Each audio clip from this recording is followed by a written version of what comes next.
9h30 à Kinshasa, Madame, Monsieur, bienvenue à ces bulletins d'information sur Mandiko Télévision. 100 jours du gouvernement, 2 questions ont été posées à l'Assemblée nationale contre la Première ministre Judith Suminwa Tuluka dans le cadre du contrôle parlementaire autour de l'effectif du commencement de la mise en œuvre de son programme du gouvernement. La première est écrite, l'œuvre de Garissa Kata, élu de Bagata. L'autre orale avec débat est portée par l'élu de Boutembo, Crispin Bindoulé. Suivez. L'unité africaine des...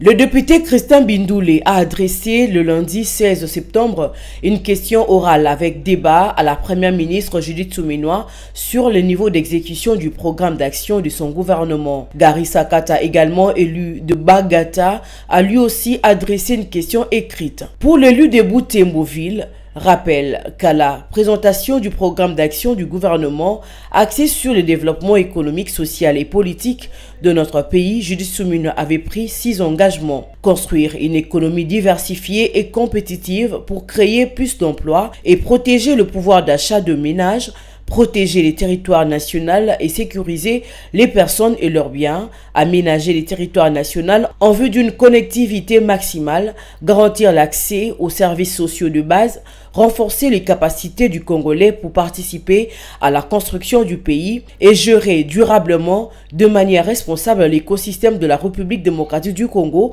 face au changement climatique. Près de 100 jours après, cet élu de l'UDPS constate que tout est statique et superflu dans tous les secteurs vitaux, d'où Crispin Bindoulé estime nécessaire que la première ministre issue de leur parti vienne éclairer les élus sur les questions suivantes. D'où Crispin Bindoulé estime nécessaire que la première ministre issue de leur parti vienne éclairer les élus sur toutes ces questions. Où se situe exactement et concrètement le niveau d'exécution de chacun de 4 principes directeurs évoqués dans le programme d'action de votre gouvernement au regard du contexte sociopolitique du pays? Vous avez promis de créer 1 500 000 emplois par an. Combien en avez-vous réellement créé à ce jour? Où et dans quel secteur? Quelles sont les mesures prises à court terme pour protéger et renforcer les pouvoirs d'achat des Congolais afin de lutter contre la vie chère et atténuer les effets de choc interne et externe sur le niveau de prix de produits de première nécessité? C'est à toutes ces questions que la première ministre Judith Suminwa sera invitée à répondre.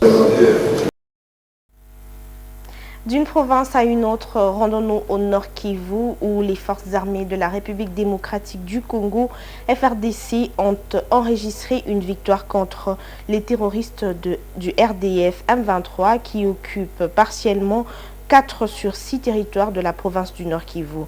Elles annoncent avoir récupéré de main de ces rebelles plusieurs villages et villes stratégiques dans les territoires de Rutshuru. Commentaire. Dans un communiqué publié sur le compte X, l'armée congolaise parle d'une opération militaire qui s'inscrit dans la continuité des efforts visant la restauration de la paix et la sécurité dans l'est de la République démocratique du Congo. Les forces armées de la République démocratique du Congo parlent également d'un succès présenté comme une preuve de son engagement sous la direction du chef de l'État. Les FARDC ont réussi à récupérer et à libérer plusieurs villages et villes stratégiques dans les territoires de Rutshuru et ses environs de la coalition rebelle M23 RDF. Les FARDC réaffirment leur engagement à tout faire pour la libération de toutes les régions sous occupation rebelle. Pour y arriver, elle appelle la population à l'unité autour de militaires de forces armées de la République démocratique du Congo. Clôturant ces bulletins en justice, l'avocat de 3 Américains condamnés à mort en République démocratique du Congo pour avoir participé à une tentative de coup d'État a interjeté appel mardi, a-t-il déclaré à la Société de Presse. Vendredi dernier, un tribunal militaire congolais a condamné à mort 37 personnes, dont 3 jeunes Américains, pour avoir participé à une tentative de coup d'État. Suivez.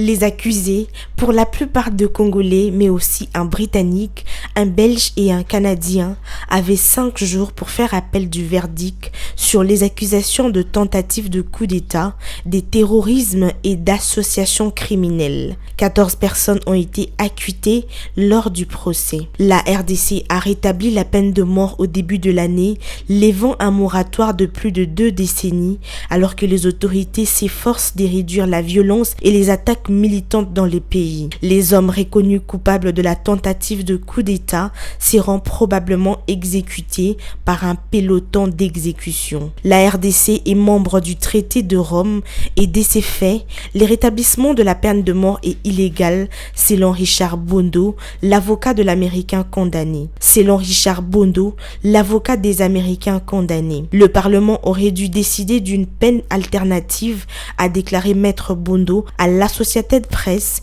mais il ne l'a pas fait jusqu'à présent. 6 personnes ont été tuées lors de la tentative de coup d'État ratée menée par une figure peu connue de l'opposition, Christian Malanga, en mai, qui visait le palais présidentiel et un proche allié du président Félix Tshisekedi. Selon l'armée congolaise, Christian Malanga a été tué par balle alors qu'il résistait à son arrestation, peu après avoir diffusé l'attaque en direct sur ses réseaux sociaux. Le fils de Malanga, Marcel Malanga, âgé de 21 ans et citoyen américain, et 2 autres Américains ont été condamnés pour la tentative de coup d'État. Les autres Américains sont Tyler Thompson Jr., 21 ans, qui s'est envolé pour l'Afrique depuis l'Utah avec le jeune Malanga pour ce que sa famille croyait être de vacances gratuites, et Benjamin Ruben Zalman Polom, 36 ans, qui aurait connu Christian Malanga par l'intermédiaire d'une société d'extraction d'or. Marcel Malanga a déclaré à la cour